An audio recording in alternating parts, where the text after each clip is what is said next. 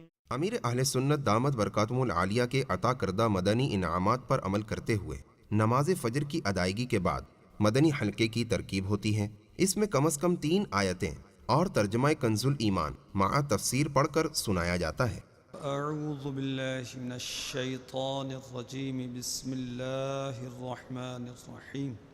یا ایہا الذین آمنوا لا تسألوا عن اشیاء ان تبد لکم تسؤکم، اے ایمان والو ایسی باتیں نہ پوچھو جو تم پر ظاہر کی جائیں تو تمہیں بری لگیں۔ بخاری مسلم شریف کی حدیث میں ایک روز سید عالم صلی اللہ تعالی علیہ وسلم نے خطبہ فرماتے فرمایا، جس کو جو دریافت کرنا ہو دریافت کرے۔ حضرت عبداللہ بن حذافہ سہمی رضی اللہ تعالی عنہ نے کھڑے ہو کر دریافت کیا، میرا باپ کون ہے؟ فرمایا حذافہ۔ پھر فرمایا اور پوچھو۔ حضرت عمر رضی اللہ تعالی عنہ نے اٹھ کر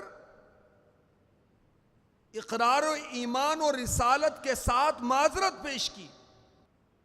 ابن شہاب کی روایت میں ہے کہ عبداللہ بن حذافہ کی والدہ نے ان سے شکایت کی، کہا کہ تو بہت نالائق بیٹا ہے، تجھے کیا معلوم کہ زمانہ جاہلیت کی عورتوں کا کیا حال تھا، خدا نہ خواستہ تیری ماں سے کوئی قصور ہوا ہوتا تو آج وہ کیسی رسوا ہوتی۔ اس پر عبداللہ بن حذافہ نے کیا کہا سنیے، کہا اگر حضور صلی اللہ تعالی علیہ وسلم کسی حبشی غلام کو میرا باپ کہہ دیتے تو میں یقین کے ساتھ مان لیتا۔ میٹھے میٹھے اسلام بھائیوں، انہی مدنی انعامات میں سے ایک مدنی انعام یہ بھی ہے کہ آج آپ نے 12 منٹ کسی سنی عالم کی اسلامی کتاب اور فیضان سنت کے ترتیب وار کم از کم 4 صفحات درس کے علاوہ پڑھ یا سن لیے۔ آئیے فیضان سنت سے 4 صفحات سننے کی سعادت حاصل کرتے ہیں۔ صلو علی الحبیب صلی اللہ تعالی علی محمد۔ حضرت سیدنا ابو ہریرہ رضی اللہ تعالیٰ عنہ فرماتے ہیں، اس خدا عز و جل کی قسم جس کے سوا کوئی معبود نہیں، میں بھوک کی وجہ سے اپنا پیٹ زمین پر رکھتا اور بھوک کے سبب پیٹ پر پتھر باندھا کرتا تھا۔ ایک دن میں اس راستے پر بیٹھ گیا جس سے لوگ باہر جاتے تھے۔ جانے دو عالم صلی اللہ تعالیٰ علیہ وآلہ وسلم میرے پاس سے گزرے تو مجھے دیکھ کر مسکرائے اور میرا چہرہ دیکھ کر میری حالت سمجھ گئے اور فرمایا، اے ابو ہریرہ، میں نے عرض کیا لبیک یا رسول اللہ صلی اللہ علیہ وآلہ وسلم۔ فرمایا میرے ساتھ آ جاؤ۔ میں پیچھے پیچھے چل دیا۔ جب شہنشاہ بحر و بر، مدینے کے تاجور، ساقی حوض کوثر، حبیب داور صلی اللہ تعالیٰ علیہ وآلہ وسلم اپنے مبارک گھر پر جلوہ گر ہوئے تو اجازت لے کر میں بھی اندر داخل ہو گیا۔ سرور کائنات شاہ موجودات صلی اللہ تعالیٰ علیہ وآلہ وسلم نے ایک پیالے میں دودھ دیکھا تو فرمایا، یہ دودھ کہاں سے آیا ہے؟ آل خانہ نے عرض کی، فلاں صحابی یا صحابیہ نے آپ صلی اللہ تعالیٰ علیہ وآلہ وسلم کے لیے ہدیہ بھیجا ہے۔ فرمایا ابو ہریرہ، میں نے عرض کی لبیک یا رسول اللہ صلی اللہ علیہ وسلم۔ فرمایا جا کر آل صفہ کو بلا لاؤ۔ حضرت سیدنا ابو ہریرہ رضی اللہ تعالیٰ عنہ فرماتے ہیں کہ اہل صفہ اسلام کے مہمان ہیں، نہ ان کو گھر بار سے رغبت ہے، نہ مال و دولت سے، اور نہ وہ کسی شخص کا سہارا لیتے ہیں۔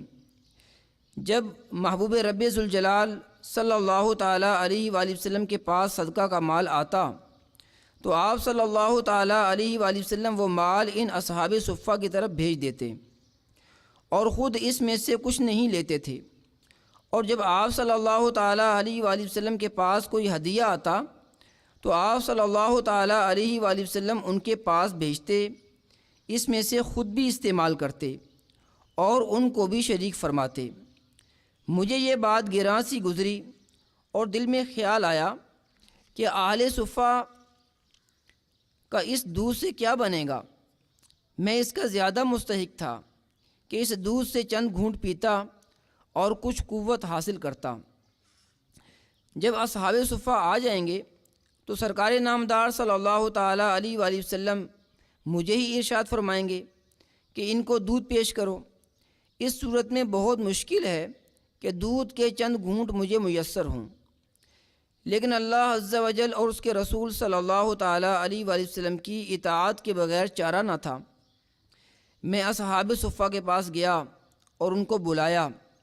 وہ آئے، انہوں نے شہنشاہ عرب محبوب رب صلی اللہ تعالیٰ علیہ وآلہ وسلم سے اجازت طلب کی۔ آپ صلی اللہ تعالیٰ علیہ وآلہ وسلم نے اجازت عطا فرمائی اور وہ گھر میں حاضر ہو کر بیٹھ گئے۔ میٹھی میٹھی آقا مدینے والے مصطفیٰ صلی اللہ تعالیٰ علیہ وآلہ وسلم نے فرمایا، اے ابو ہریرہ، میں نے عرض کی لبیک یا رسول اللہ صلی اللہ تعالیٰ علیہ وآلہ وسلم۔ فرمایا پیالہ پکڑو اور ان کو دودھ پلاؤ۔ حضرت سیدنا ابو ہریرہ رضی اللہ تعالیٰ عنہ فرماتے ہیں، میں نے پیالہ پکڑا اور میں وہ پیالہ ایک شخص کو دیتا، وہ سیر ہو کر دودھ پیتا اور پھر پیالہ مجھے لٹا دیتا، حتیٰ کہ میں پلاتا پلاتا آقا مدینہ صلی اللہ تعالیٰ علیہ وآلہ وسلم تک پہنچا اور تمام لوگ سیر ہو چکے تھے۔ سرکار صلی اللہ تعالیٰ علیہ وآلہ وسلم نے پیالہ لے کر اپنے دست اقدس پر رکھا، پھر میری طرف دیکھ کر تبسم فرمایا اور فرمایا، ابو ہریرہ، میں نے عرض کی لبیک یا رسول اللہ صلی اللہ تعالیٰ علیہ وآلہ وسلم۔ فرمایا اب میں اور تم باقی رہ گئے ہیں۔ عرض کی یا رسول اللہ صلی اللہ تعالیٰ علیہ وآلہ وسلم، آپ نے سچ فرمایا۔ فرمایا بیٹھو اور پیو۔ میں بیٹھ گیا اور دودھ پینے لگا۔ آپ صلی اللہ تعالیٰ علیہ وآلہ وسلم نے فرمایا پیو۔ میں نے پیا۔ آپ مسلسل فرماتے رہے پیو، حتیٰ کہ میں نے عرض کی نہیں، قسم اس ذات کی جس نے آپ صلی اللہ تعالیٰ علیہ وآلہ وسلم کو حق کے ساتھ مبعوث فرمایا، اب مزید گنجائش نہیں۔ فرمایا مجھے دکھاؤ۔ میں نے پیالہ پیش کر دیا۔ آپ صلی اللہ تعالیٰ علیہ وآلہ وسلم نے اللہ تعالیٰ کی حمد بیان کی، بسم اللہ پڑھی اور باقی دودھ نوش فرما لیا۔ الحمدللہ عز و جل، یہ سرکار مکہ مکرمہ تاجدار مدینہ منورہ صلی اللہ تعالیٰ علیہ وآلہ وسلم کا عظیم معجزہ ہے کہ تمام یعنی 70 اہل صفہ علیہم رضوان مل کر بھی دودھ کا ایک پیالہ پورا نہ پی سکے۔ میرے آقا اعلیٰ حضرت رحمۃ اللہ تعالیٰ علیہ اس ایمان افروز واقعہ کی جانب اشارہ کرتے ہوئے عرض گزار ہیں، کیوں جناب ابو ہریرہ تھا وہ کیسا جامع شیر جس سے 70 صاحبوں کا دودھ سے منہ پھر گیا۔ یا الہی رحم فرما مصطفیٰ کے واسطے، یا رسول اللہ کرم کیجئے خدا کے واسطے۔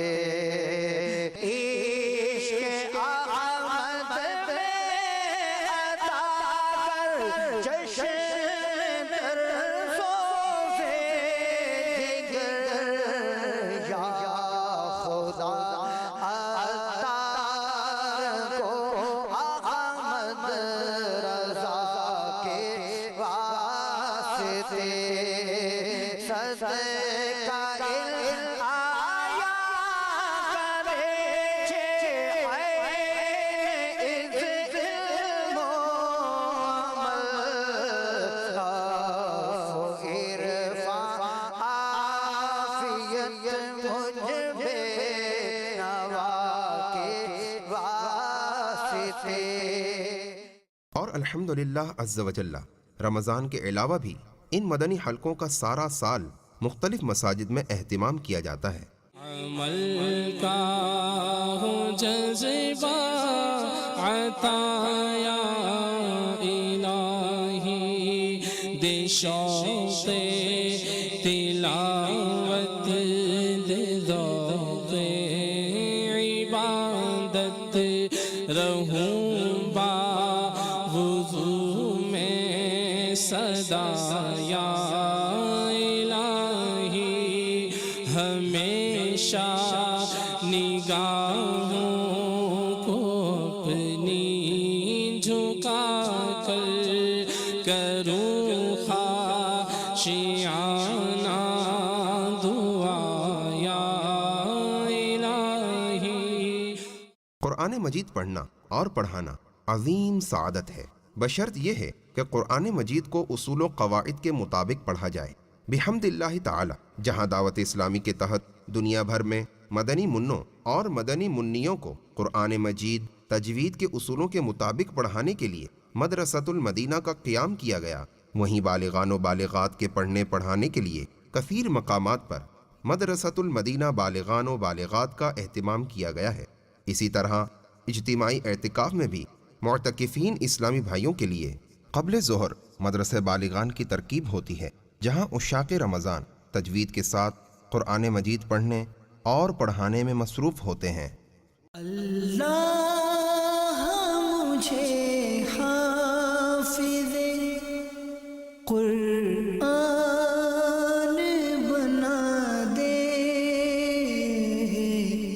قرآن کے احکام پہ بھی مجھے کو چلا دے۔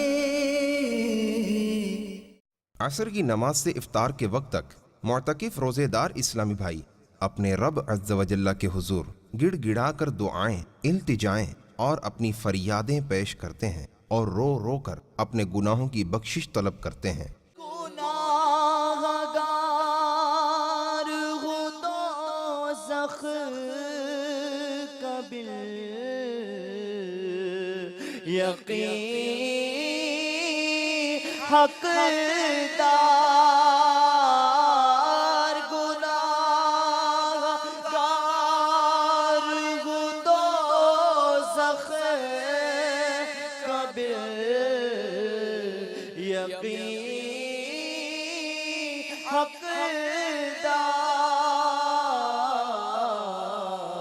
حقدار، مجھے نہ دے رمضان کچھ سزا یا رب، مجھے نہ دے رمضان کچھ سزا یا رب، اندھیری قبر کا دل سے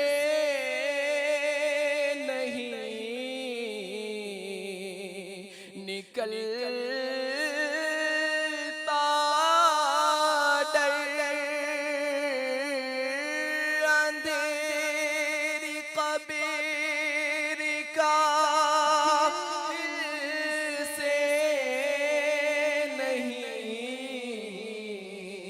نکلتا ڈر،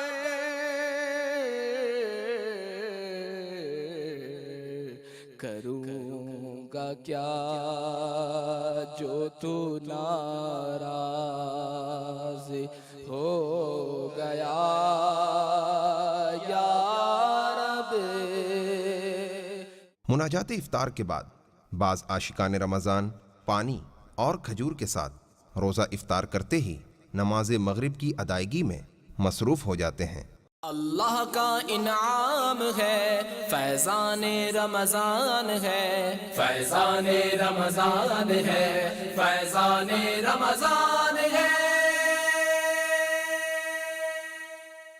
دنیا کا وہ طبقہ جن کو لوگ بیکار تصور کرتے ہیں، ہماری مراد خصوصی یعنی گونگے بہرے اور نابینا اسلامی بھائی ہیں۔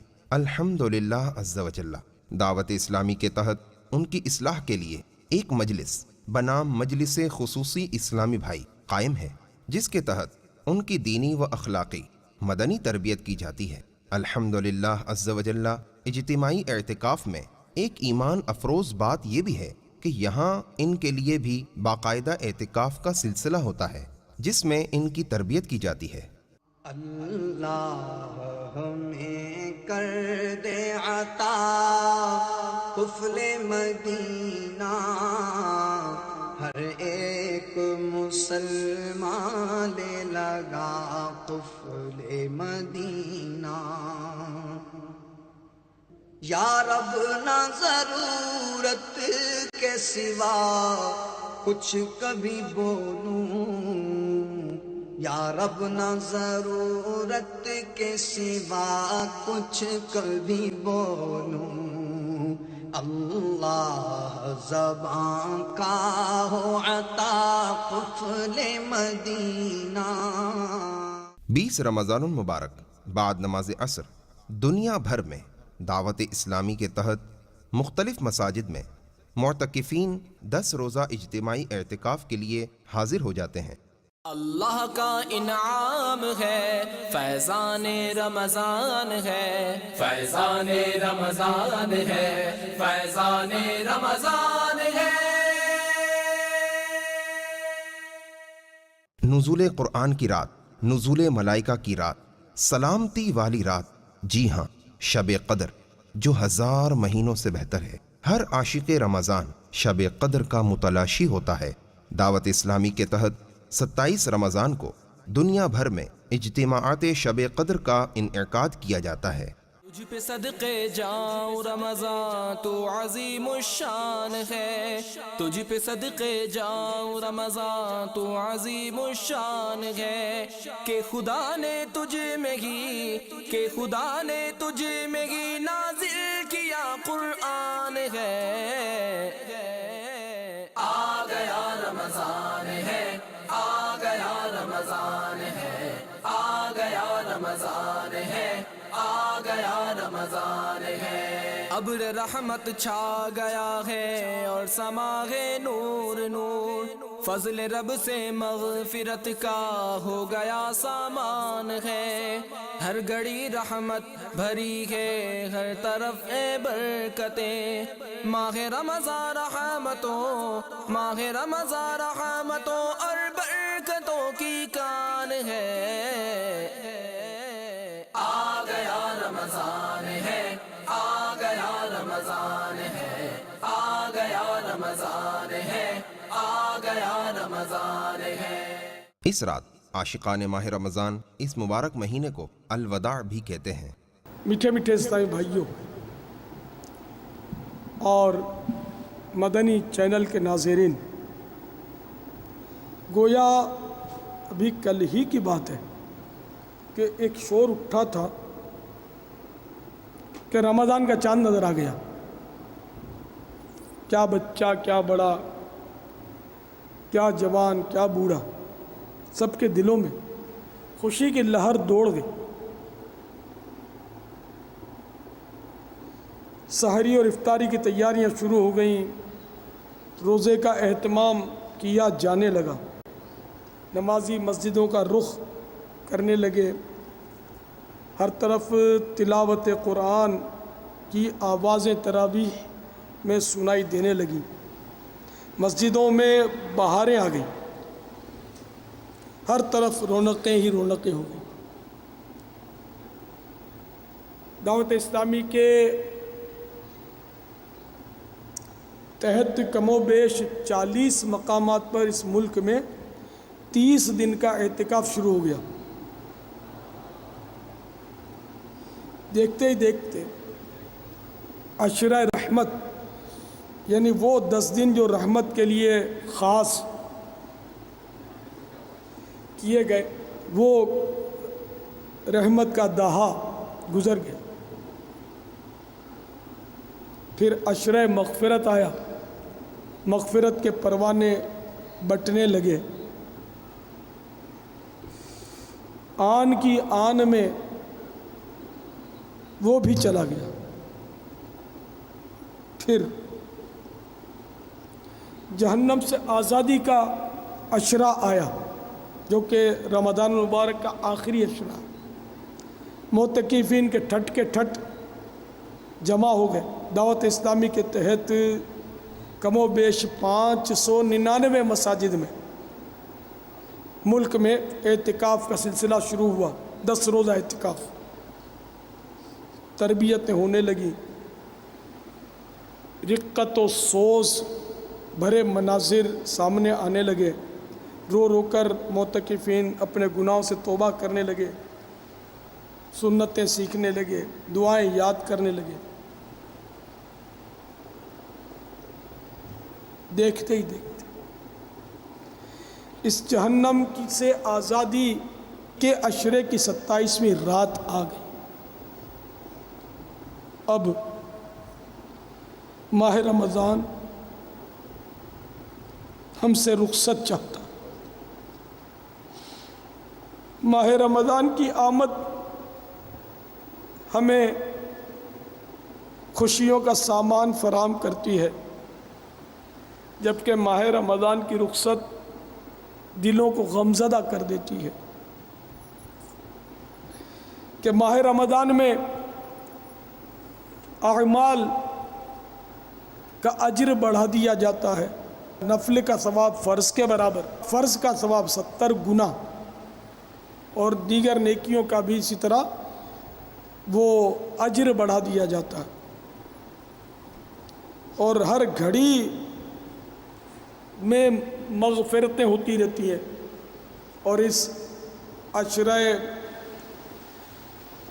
آزادی نار جہنم میں ان گناہ گاروں کو جہنم سے آزادیاں ملنی شروع ہو جاتی ہیں جن پر ان کے گناہوں کے باعث جہنم واجب ہو چکا ہوتا ہے. ایسا پیارا جس کی ہر گھڑی رحمت بھری، جس کا ہر لمحہ مغفرتیں دلائے، جس کی ہر ساعت جہنم سے آزادی کی بشارت سنائے. وہ رونقوں، رحمتوں، برکتوں، عظمتوں بھرا مہینہ ہائے ہم نے غفلت میں گزارا. یہ مہینہ ہم نے سو کر گزارا، غفلت کی نیندوں میں گزارا، خوش گپیوں میں گزار دیا، ہنسی کھیل میں یہ مہینہ ہم نے گزار دیا. ہائے افسوس ہم ناقدروں نے اس کی قدر نہ کی. اب ماہ رمضان ہم سے جدا ہو رہا ہے، نہ جانے یہ ہم سے خوش ہو کر جا رہا ہے یا ناراض، کہ ہم نے اس کو راضی کرنے کا کوئی سامان ہی نہیں کیا. تو پھر کیوں نہ ہم افسردہ اشکبار آنکھوں سے یوں کہیں، آہ کیا ماہ مبارک ہم سے ہوتا ہے جدا،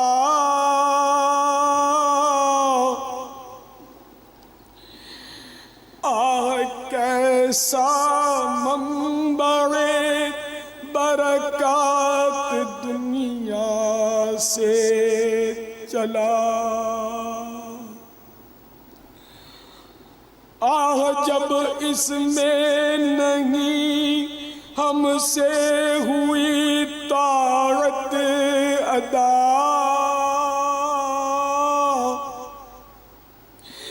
پھر وداع اس کو نہ کیوں رو رو کریں ایسا بجا.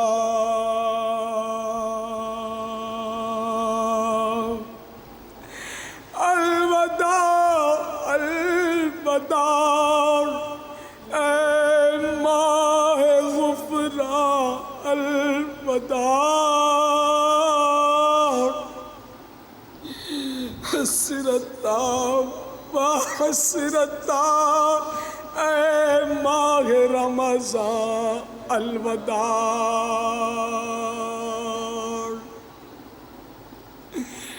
الفراق، اے ماہ رمضان الفراق والفراق،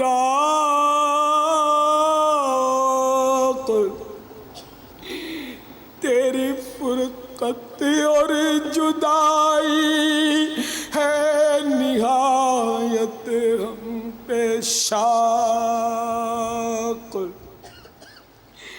درد پہنچاتا رہے گا دل کو تیرا اشتیاق،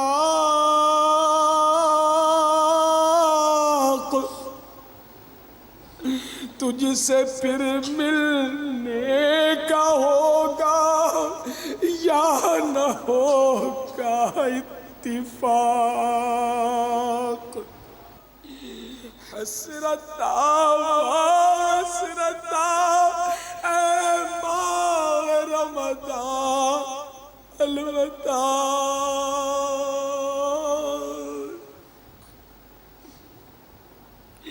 اب جا جائے تو اے ماہ رمضان السلام،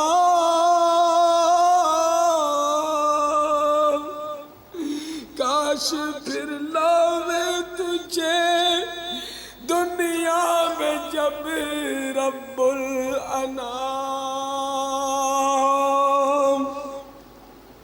ہم بھی زندہ رہ کے دیکھیں پھر سہانے صبح و شام، پھر تیرے برکات ہووے نشر عالم میں تمام، السلام عازم درگاہ سبحان الوداع،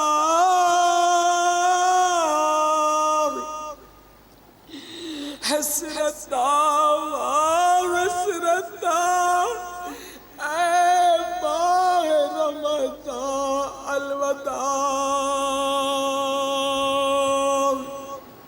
جب رمضان مہربان اپنی رحمت و مغفرت لٹا چکا ہوتا ہے اور اپنے عشاق کو جہنم سے آزادی دلوانے کے آخری ایام میں داخل ہوتا جاتا ہے تو عشاق رمضان پر عجیب کیفیت طاری ہو جاتی ہے، اور ہر عاشق الوداع ماہ رمضان کی صدائیں لگا رہا ہوتا ہے کہ دیکھنے والوں کو بھی رونا آ جاتا ہے۔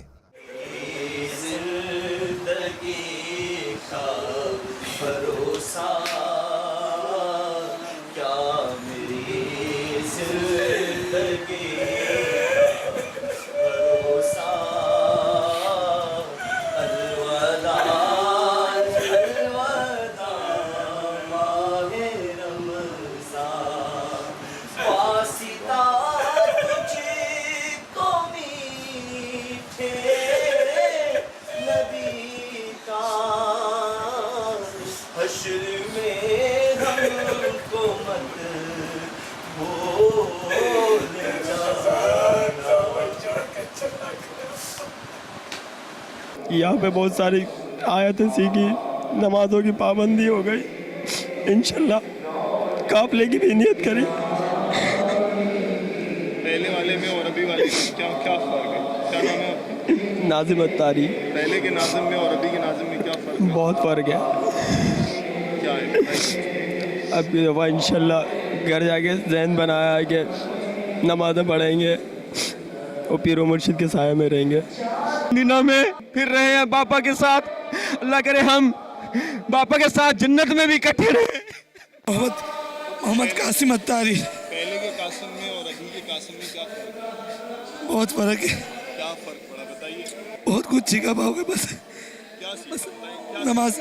نماز پڑھیں گے انشاءاللہ، پانچوں ٹائم تہجد پڑھیں گے، اشراۃ الچاذ پڑھیں گے، اور پاپا کی ہر فرمان پہ عمل کریں گے انشاءاللہ، سنت کے مطابق کھانا کھائیں گے، دوستوں کو دعوت دیں گے، گھر والوں کو دعوت دیں گے۔ پاپا بہت پیارے ہیں یار۔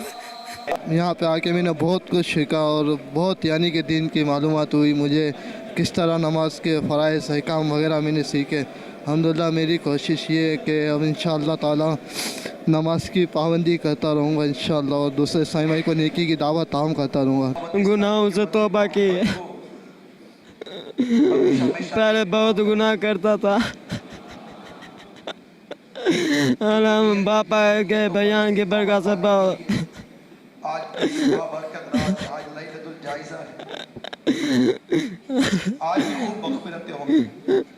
معلوم نہیں کہ مغفرت ہوئی کہ نہیں میرے۔ اللہ تعالی ہم سب کی مغفرت آمین۔ آج پتہ لگا رمضان ہمارا کتنا محبوب تھا، ہمارا دوست تھا، ہمارا ہمدرد تھا، ہمارا محبوب تھا، ہمیں چھوڑ کے چلا گیا۔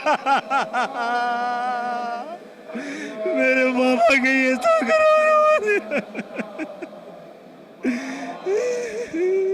میرے بابا کی کرم نوازی میرے پیارے اسلام بھائیوں، یہ رمضان مبارک کا رمضان انشاءاللہ عز و جل یہ سنتوں کی میں نے نیتیں کی ہے، میں سنتوں میں عمل کروں گا، اور بابا نے جو حکم دیا بابا کا حکم میں اپنے سراغوں میں ماروں گا، اور مجھے یہاں سے جاتے ہوئے بہت ڈر لگ رہا ہے۔ لا لا لا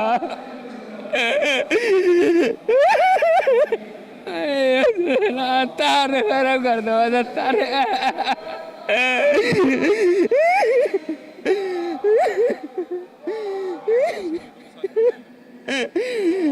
تک میں نے سنت نہیں پڑی تھی نہ دور نماز سے پہلے، آ کے میں یہ ساری پڑھی یار، مجھے پتہ نہیں تھا کہ سنت بھی پڑھ لی ہوتی ہے۔ بولا تار کرو کر تار دو کم کیسے برداشت ہو گیا، برچے سے رمضان جدائی، برچے سے جدائی۔ ایسا عجیب سا لگ رہا ہے، جب آئے تھے تو بہت خوش تھے، جا رہے ہیں تو ایسا لگ رہا ہے بس کچھ ایسا چھوڑ کے جا رہے ہیں۔ انشاءاللہ تعالیٰ جو کچھ یہاں بہت کچھ سیکھنے کو ملا، جو کچھ سیکھا انشاءاللہ تعالیٰ اس پر عمل کریں گے، اور دوسروں کو بھی نیکی کی دعوت دیں گے انشاءاللہ عز و جل۔ جب گزر جائیں گے ماہ 11، جب گزر جائیں گے ماہ 11، تیری آمد کا پھر شور ہوگا، کیا میری زندگی کا بھروسہ، الوداع الوداع ماہ رمضان۔ یہی بتا دیں کہ قافلوں میں سفر نہیں کرے تو پھر کہاں رہیں گے؟ 10 دن دیے تو بابا 3 دن اور پلس نہیں کر سکتے ہم ہمارے لیے۔ وہی عید کی خوشیوں کی بات ہے نا، وہ منانے کا جو طریقہ بدل گیا نا، تو اس لیے مسجد میں تو دل لگے گا نہیں۔ اب تو شیطان جب کھلے گا تو بابا اس کے خلاف جنگ لڑنے میں زیادہ وہ ہے نا۔ تو شیطان کھلے گا تو سستی دلائے گا نا، ابلیس جب آئے گا تو لے جائے گا نا پکڑ کے ہاتھ، جلدی جلدی جلدی باہر نہیں کرو۔ چاند رات کو تو بھاگم بھاگ ہوتی ہے، ایک تعداد ہوتی ہے جن کی، تو سمجھانا پڑتا ہے کہ دیکھو جب تک مائک سے اعلان نہ ہو بھاگنا نہیں، ایسا نہ بچوں کا شور سن کر آپ بھاگ کھڑے اور آپ کا اعتکاف ہی ختم ہو جائے، ٹوٹ جائے اور چاند ہوا نہ ہو۔ مگر یہ کہ یہاں کا ماحول مختلف ہوتا ہے دیگر مساجد کے مقابلے میں، الحمدللہ دعوت اسلامی کے جو اعتکاف ہیں اس کا تو انداز ہی الگ ہے۔ ماہ رمضان کو الوداع کہنے کے بعد کثیر معتکفین اسلامی بھائی چاند رات ہی سے 12 ماہ 30 دن 12 دن اور 3 دن کے لیے مدنی قافلوں کے مسافر بن کر شہر شہر گاؤں گاؤں قریہ قریہ جا کر نیکی کی دعوت کی دھومیں مچانے میں مصروف عمل ہو جاتے ہیں۔ 12 ماہ کے لیے 30 دن کے لیے 30 دن کے لیے 12 ماہ کے لیے 30 دن کے لیے 30 دن کے لیے 12 دن دے ہی دے قافلے میں چلو، قافلے میں چلو، قافلے میں چلو، سیکھنے سنتیں قافلے میں چلو۔ مدنی چینل کے ناظرین، آپ بھی نیت فرمائیں کہ اپنے علاقے، اپنے شہر میں اجتماعی اعتکاف کی سعادت پا کر اپنی دنیا و آخرت سنوارنے کی کوشش کریں گے انشاء اللہ عز و جل۔